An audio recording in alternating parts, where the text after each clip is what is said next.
Те искат да реализират печалба с един клик, докато са в движение. Нашият отговор за трейдера. Всички технологични инструменти, обединени в една платформа. Варчев Absolute Trader. Перфектното трейдинг решение само с Варчев Финанс.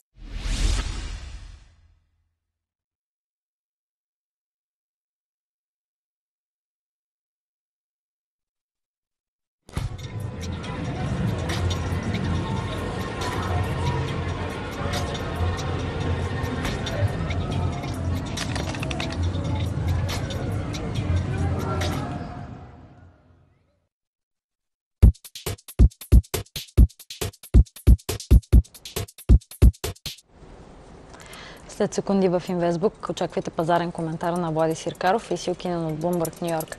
А гост на предаването ще бъде Кирил Величков от Сибанк. Останете с нас.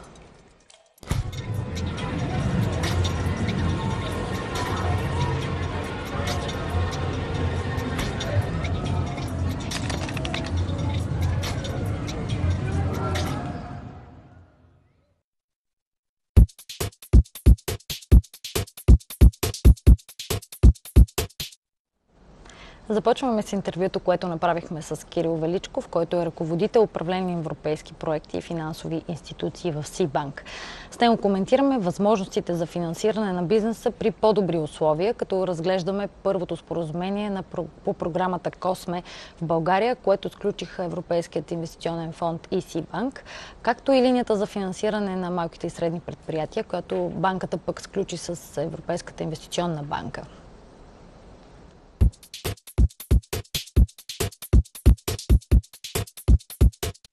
Господин Величков вече е в студиото на Инвестбук и все пак в седмицата на Баба Марта, на Мартиничка за здраве. Благодаря ви, Поздрав честита Баба Марта и на вас. Честита. Да стартираме с това, че е факт вече от няколко месеца всъщност първото споразумение между Европейския инвестиционен фонд и Сибанк в България по програма Косме. Но въпреки, че е факт, да припомним параметрите, обезпечения, лихвени проценти, за да стане ясно за какво говорим. Да, Сибанк е първата, която подписа в България с Европейски инвестиционен фонд програма Косме за 100 милиона евро кредити на малки и средни предприятия. Какво всъщност предоставя тази програма? Благодарение на нея кредитите, които отпускаме, са с чувствително намалени обезпечения, изисквания за обезпеченията. Когато се използва гаранцията от Косме, обезпечението е не повече от 70%. Това е едно от основните предизвикателства за фирмите, за да получат кредит. При колко сравнение да направим само колко е обикновеното обезпечение като изискване? Би било, навярно, 100 или повече от 100%. Тоест, то сериозно се намалява. Другото, което е, че Косме програмата е с много широк обхват. Тя става и за инвестиционни, и за оборотни кредити, и за банкови гаранции. Биха могли да се финансират проекти от сектор земеделие, хранително-вкусова промишленост и като всички останали. Какво означава? По-дългосрочни също? Да, и по-дългосрочни кредити. Имам предвид, че, например, по програма Джереми, която преди също ние бяхме едни от първите банки, които заработиха, пак беше много добър инструмент. Подпомагаше кредитирането, но имаше повече ограничения като сектори. Земеделието беше изключен, за пример ви давам. Тук може да се финансират. На практика Косме става за много широк кръг кредитополучатели. Това наистина е тема, която наистина говорим от няколко месеца като важна, но вече е и факт всъщност линията за финансиране на малки и средни предприятия, което сключихте с Европейската инвестиционна банка, 50 милиона евро, сравнително по-малка сума, но особено важна също. Нека да кажем няколко основни акценти от нея. Да, Сибанк подписа ново споразумение с Европейската инвестиционна банка за 50 милиона евро. Това е петото ни споразумение с ЕИБ, като благодарение на него ние получаваме по-евтин ресурс, но сме длъжни кредитите, които отпускаме на фирмите, да бъдат с преференциална лихва. Европейската инвестиционна банка следи внимателно отпускането на тази преференциална лихва. Тоест има параметри зададени. Сложно ли е да обясним всъщност какви са тези? Има ли конкретни Пак става и за инвестиционни, и за оборотни кредити, и в зависимост от кредита се определя точната отстъпка. Но със сигурност има отстъпка и тя е чувствителна спрямо стандартната цена. Другото, което е интересно, и тогава стават още по-изгодни сделките за малките и средни предприятия, когато се комбинира ресурс от Европейската инвестиционна банка с, например, гаранция по Косме. Тогава хем е по-евтин, хем е по-малко обезпечение. Точно така. Означава ли обаче това по-тежка бюрокрация? Какво означава това като чисто оформление документално? Това е много важен въпрос, защото за бизнеса от една страна са важни параметрите на сделката, т.е. да бъде по-евтино, с по-малки обезпечения, но от друга страна изключително важно е да се случат бързо нещата. И това е на което ние в Сибанк държиме много и когато прилагаме тези инструменти, на практика няма забавяне или нещо утежняващо. По-прости думи, какво трябва да направи кредитополучателя, за да участва в тези програми, подпълва една допълнителна декларация, че фирмата е малко и средно предприятие. Съвсем опростена и някакви допълнителни изисквания, че спазва. По-изчистено звучи. Чувствително по-лесно е, отколкото участието в една европрограма стандартна, където се кандидатства, попълват формуляри, чака се за одобрение. Тук одобрението на сделките се прави директно от Сибанк. Тоест, клиентите нямат затруднение или забавяне, директно се възползват от ползите на тези програми. Това със сигурност е лост за споделяне на риска за българските банки и не само за цяла Европа. Това ли е всъщност решението на проблема, за който си говорим, за анемичното кредитиране? Разбира се, такова не на база поради липса на ликвидност има такава, по-скоро е рисков профил проблемът. Точно така, рисков профил на предприятията, стартъпи, недостатъчно обезпечение, по-рисков сектор, в който се прави инвестицията. Именно тук идват ролята на тези инструменти, като Косме, като Джереми, Национален гаранционен фонд и доста други. Ние прилагаме 11 такива линии в момента за споделяне на риска. След като Косме програмата вече работи, какви са вашите впечатления от интереса? Завишен ли? Това, което мога да ви кажа, е, че за първите 3 месеца имаме подчертано голям интерес. Имаме над 200 разгледани сделки, които са преминали одобрение и те са за една чувствителна сума. Над 15 милиона евро. Тоест и тук, както казахте при Джереми, разликата от ограничението в секторите, личи ли си, че наистина има интерес от точно тези сектори, които не са имали тази възможност да се да, имаме немалко клиенти, включително от сектор земеделие, например, което просто Джереми не допускаше, но отново Джереми имаше много интересни възможности за финансиране. Ние, което успяхме да договориме с Европейски инвестиционен фонд, е удължаване на лимита по Джереми и до края на юни месец може да включваме кредити също и по Джереми. Така че по-скоро тези програми се допълват, а не се конкурират, бих искал да кажа. Да, това е много важно. Сега всъщност това става с подкрепата на Европейския фонд за стратегически инвестиции или така добре познатият план Юнкер. И тези суми, за които говорим, те вече са факт, на пазара са. Предполага се и други банки ще имат този опит, но пък знаем мащабността на тази програма е доста по-голяма, т.е. да очакваме, предполагам, още и още такива суми и съответно банките трябва да бъдат активните. Така ли да възприемаме процеса на договорка? Точно така. Когато говорим за плана Юнкер, вие знаете, става въпрос за 315 милиарда евро, но това не са грантове, това е достъп до ефтино преференциално финансиране с по-малки изисквания за обезпечение, което е предизвикателството пред цяла Европа. И тук несъмнено е ролята на банките. Няма национални квоти, това е особено. Тоест тук се конкурират банките от цяла Европа, за да се включат в тази програма и ние по Косме бяхме сред първите 10 в Европа. Конкурентни ли са българските банки по ваша оценка? Достатъчно. Съдейки по това, че Сибанк е 10-та или 11-та в Европа, когато участвахме в Косме, да, категорично да. Другото, което е, че България като страна беше пилот на миналия период 2007-2013 година в използването на тези гаранционни инструменти. Имам предвид Джереми и подобни инструменти, които до някъде се тестваха по-масово в България.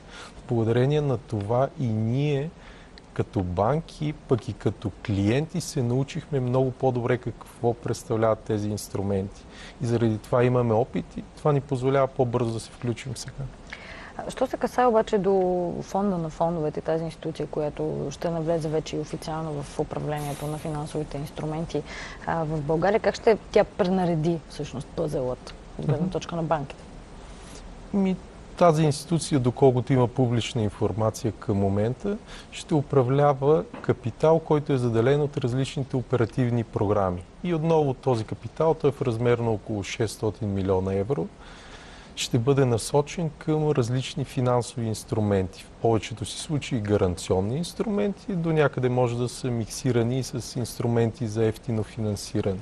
Като ще бъдат насочени както към човешки ресурси, малки и средни предприятия, околна среда, общини и други.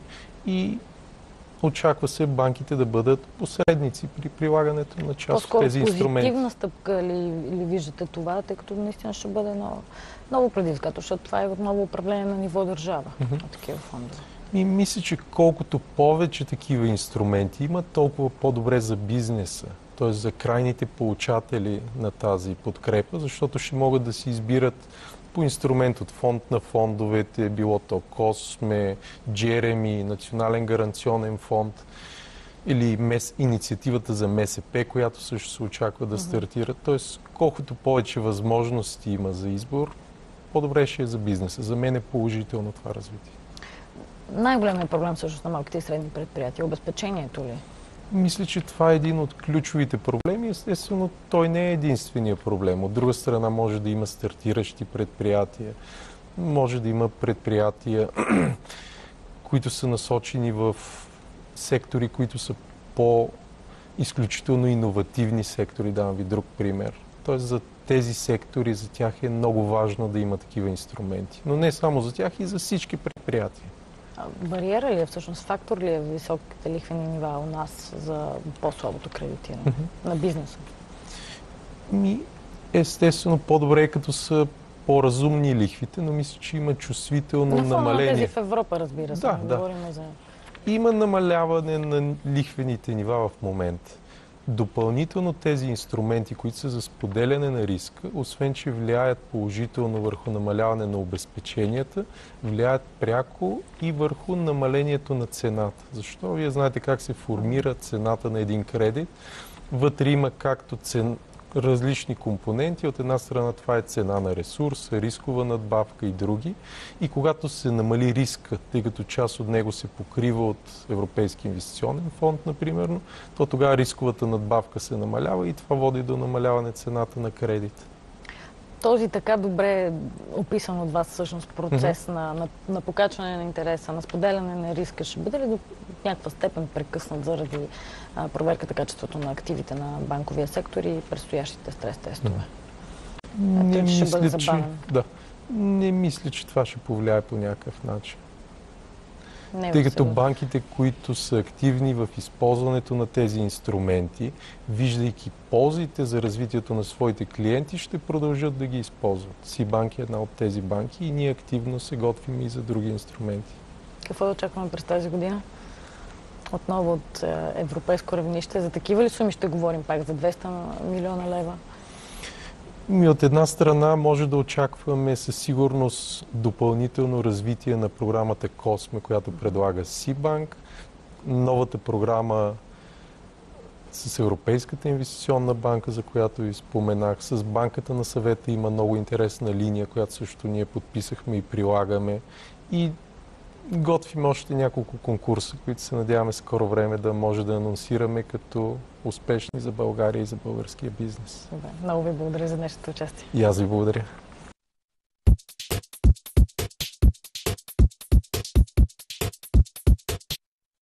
Това беше Кирил Величков от Сибанк. Сега се прехвърляме в Bloomberg, Ню Йорк, където е Сил Кинън с последната информация за търговията от Wall Street. Hello, Сил. Здравей, Сил. Какви са последните новини от Wall Street? Здравейте. Относно това, което виждаме днес, отново виждаме смесени сигнали, но виждаме поне седмични дъна. Виждаме нови смесени сигнали за посоката на движение на акциите и възможност на Фед да вдигне лихвите през тази година. Банките отново се задвижат печалбите на пазара. Наблюдаваме и сериозен оптимизъм, но за това ще говорим след малко. Това обаче повишава шанса Фед да вдигне лихвите, който не съществуваше преди седмица. В момента вероятността за повишение през юни е 43% от само 26% преди седмица, така че това е огромна разлика. Виждаме и акциите да реагират и се движат заедно с петрола.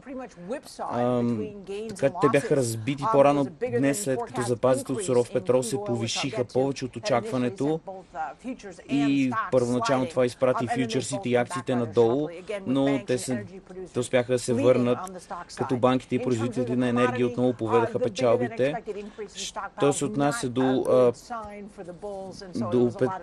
до продажбите на петрол и запасите. Това не е добър знак за икономиката. Така че в крайна сметка петролът спадна с 2%, но изтри част от тези загуби. За да цитирам един стратег, имахме сериозен пробив над ключовата съпротива. При някои акции това беше по-малко от 50-дневният средно ниво. И в момента инвеститорите са доста по-предпазливи относно решенията на Фед. Имаме и нова информация, свързана с работните места. Какво може да ни кажеш за тях? Да, получихме един доклад, който ни показва обща картинка. Компаниите в Щатите днес са добавили повече работни места от предвиденото, което е още един позитивен знак за икономиката. Видяхме стабилност при фабриките, както и големите автопроизводители. Строителните индустрии също помогнаха за повишението.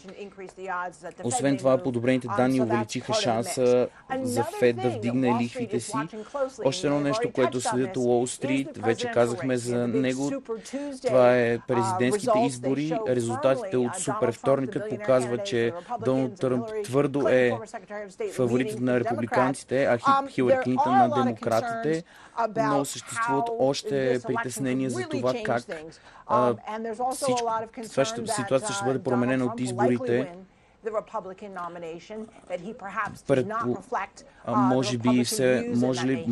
Притесненията съществуват от това, че Тръмп може би не отразява вижданията на републиканците за следващ президент. Със сигурност ще бъде разделно между всички в партията, обратно към теб. На студиото на Bloomberg в Ню Йорк при нас вече е Влади Сиркаров, с който стартираме днешният разговор. Здравей, Влади. Здравей, Дори. Тръмп и Клинтън, това е май бъдещето на щатите, по това, което коментираше до сега си. Да, ще видим, тъй като там могат да се получат и така изненади. Очакваш ли толкова изненади? Изненади могат да се осъществят, въпреки че на този супер вторник реално нямаше чак толкова големи изненади, с изключение на някои от щатите, но като цяло генералната тенденция беше в контекста на прогнозите, но пак нека да не избързваме. Добре, ще видим. Интересна прогноза. Сега ние към Китай се насочваме. Там изненади винаги има в общи линии. От днес пък новина Moody's, рейтинговата агенция, понижи перспективата пред кредитния рейтинг на страната до негативна. Всъщност това е от първа така по-сериозна стъпка спрямо рейтинга на страната. От 3 години насам, откакто Фич пък реагира и понижи рейтинга. Това пък беше също голяма крачка от 99-та насам. В общи линии Китай не е толкова разглеждан от тази гледна точка, но пък агенциите днес бяха доста критични. Също така ще поговорим и за Фич. Но да кажем с две думи какво казаха днес Moody's. Несигурност относно капацитета на властите да имплементират реформите. Може ли да кажем наистина, че имат право, че в страната на най-силната икономика, най-бързата икономика в света, в момента се приоритизират едни краткосрочни стимули пред по-важните, всъщност структурни реформи. Да, разбира се, Китай е в полезрението на погледите особено активно след сериозните трусове в финансовия сектор, разпродажбите и на капиталовите пазари. Но от гледна точка на управление, там управлява комунистическа партия, който от нас може да си мисли, че там ще се правят наистина сериозни реформи, свързани с, както ти каза, имплементирането на пазарни принципи, жестоко се лъже. Това може да дойде евентуално от икономически предпоставки. Да, Китай определено смени доста драстично модела, който използваше преди десетилетия, и определено това води до доста сериозен прогрес. Тоест, въпреки че са квази реформите, които се правят през призмата на комунистическата партия, в крайна сметка, колкото по-пазарна икономиката, се вижда, че толкова по-добри бяха резултатите, свързани с реалната икономика. От гледна точка на финансовия сектор, сенчестото банкиране, трупането на доста сериозни дългове, пак през призмата на държавния апарат, големите основни банки са с основен капитал мажоритар държавата, така че там, така да се каже, няма случайни пазарни неща, особено на високо равнище. Няма случайни движения. Искам само да покажем една графика на кредитите там, което всъщност беше една от подчертаните причини, като този доста висок стълб.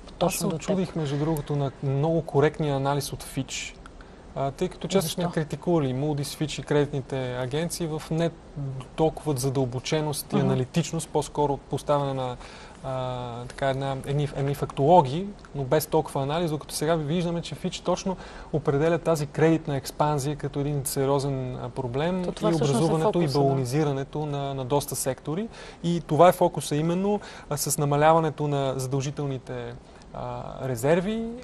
Се дава пример, че се освобождават доста сериозно количество свежи пари, които обаче през паричния мултипликатор да доведат до още по-сериозни проблеми от гледна точка на кредитната експанзия, че малко или много декредитизирането на пазара от гледна точка на най-вече на банковия сектор е неизбежен с оглед едно започване на устойчиво развитие в банковия сектор, което определено е коректен анализ. Да, казват определено ливеридж е достатъчен.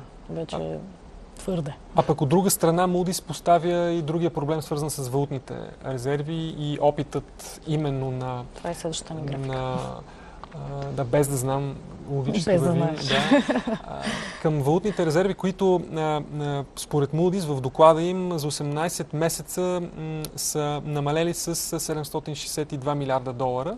Виждаме на графиката очевадно сериозното понижение, което се дължи основно на интервенциите от страна на Централната банка под диктовката на политическия натиск за успокояване на пазарите.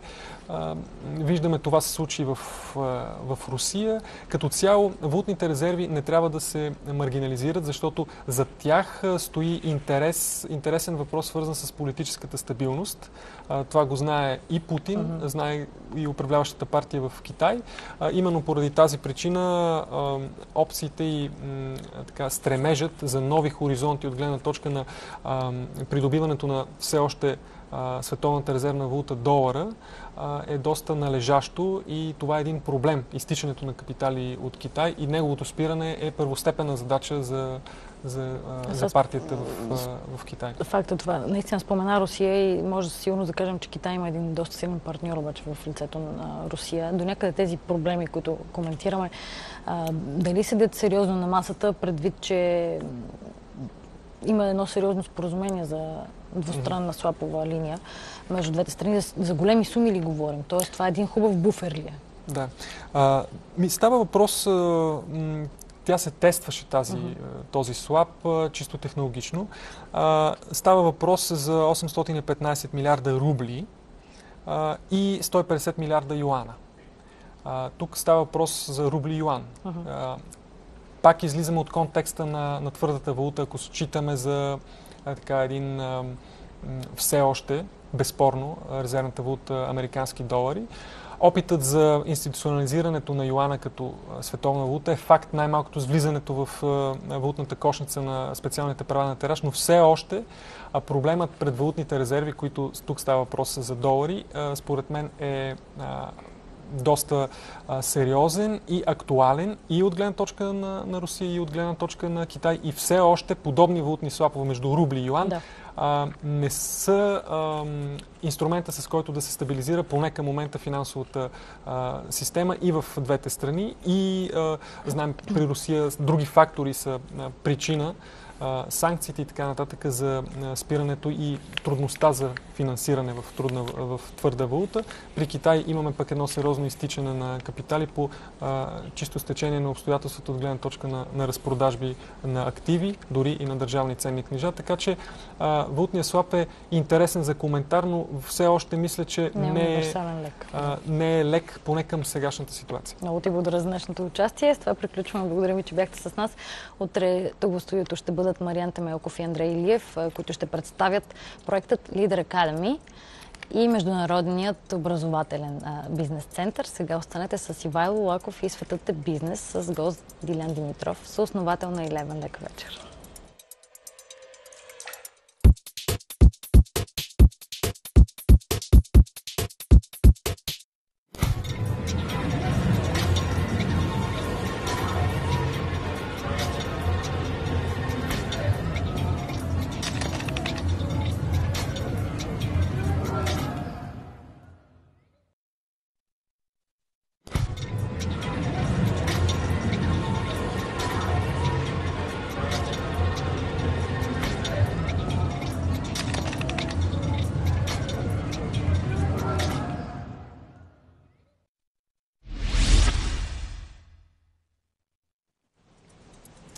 Добър вечер, гледате Светът е бизнес в ефира на Bloomberg TV България. Аз съм Ивайло Лаков. Ето за какво ще говорим в предаването ни тази вечер. В края на 2015 стартъп акселераторът Eleven завърши първия 3-годишен цикъл, в който инвестира 12 милиона евро по програма Джереми в 115 компании. Заедно с компаниите Eleven успява да привлече допълнително 8,5 милиона евро инвестиции от частни външни инвеститори. С това обаче историята не приключва. Сега от екипа на Eleven се опитват да наберат нови 12-15 милиона евро, за да се подсигури следващ инвестиционен период от още 2-3 години. Мой гост тази вечер в студиото на Светът е бизнес е един от основателите на Eleven Accelerator Venture Fund, Дилян Димитров. Добър вечер, добре дошли в студиото на Светът е бизнес. Откъде да почнем? Сега последния път, когато водихме разговор в това студио, казахте, че търсите варианти да наберете пари. Докъде сте стигнали с намирането на нов финансов ресурс? Продължаваме да работим. Набирането на финансов ресурс е един процес, който отнема доста време. Имаме споразумение за основните параметри на финансирането за следващия ни период. В момента предстои техническото затваряне на това нещо. Очакваме до няколко месеца вече да имаме категорично развитие и да можем да продължим да инвестираме. Въпросът е откъде идват парите? Сега вече няма да работите по Джереми. Парите по Джереми се рециклират в момента и голяма част от тях се връщат обратно в икономиката и Европейския инвестиционен фонд ще управлява част от тях, които касаят нашия фонд и Launch Hub и съответно част от финансирането, което ще наберем, ще бъде отново по Джереми, от този рециклиран компонент, но този път искаме да наберем и определено количество частни пари, които да управляваме заедно с този фонд на Джереми, така че да можем да ангажираме по-голяма група хора и инвеститори, които да се ангажират с компаниите в нашото портфолио. И с какво новия ви период, новият цикъл ще е по-различен от предишния? Няколко основни неща. Фокуса ни от новия цикъл ще бъде основно върху сегашното ни портфолио от компании, тези 115 компании, или по-скоро върху най-добре развиващите се от тях. Ще бъдат тези, които ще получат допълнително финансиране, за да могат да комерциализират идеите и проектите си. Разбира се, ще продължим да правим и нови инвестиции, но доста по-малко, отколкото до сега. До сега правихме около 30-40 нови компании на година. Сега ще бъдат между 10 и 15. Т.е. ще бъдем много по-селективни и много по-опортунистични. Т.е. ще търсим проекти, които са в по-напреднала фаза на развитие, където наистина с нещо конкретно да можем да сме полезни. Но вратата за нови идеи, за чисто нови стартъпи е отворена. Отворена е, да. Продължаваме да набираме. Дори вчера отвори поредния ни прозорец 11 за кандидатстване, така че чакаме да видим много добри идеи този път. Точно на време сте в студиото. Като дойде един човек при вас или един екип при вас, кое във вашата преценка има по-голямо относително тегло? Дали самата идея като такава и нейната иновативност, възможности за реализация, или гледате по-скоро хората и екипа, който е дошъл? Значи, има една мантра, която се така битува сред инвеститорите. Сигурно гледате и двете, но... Гледаме и двете. Факт е, но и най-добрата идея, нали, блестящи идеи, ако няма добър екип, който да я изпълни, тя ще се провали. Шансовете са много големи. Докато ако има една идея, която е сравнително добра, но има някакви трески за дяване и зад нея стои изключително добър екип, професионален екип, този екип ще намери начин да я реализира. Така че ако трябва да ги премерим на една везна,